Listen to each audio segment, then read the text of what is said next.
Little Tyson loves playing tug of war. Hey, Tyson.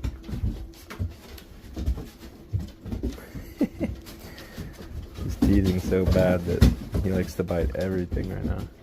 So I've been finding him these really thick ropes so that he can play with them and not destroy them so easily.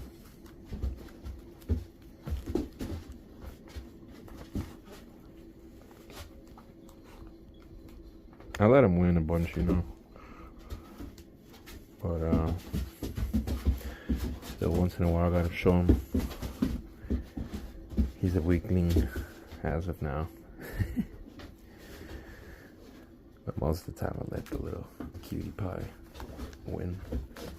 Look at this guy's teeth, huh? Looks like a swordfish or something.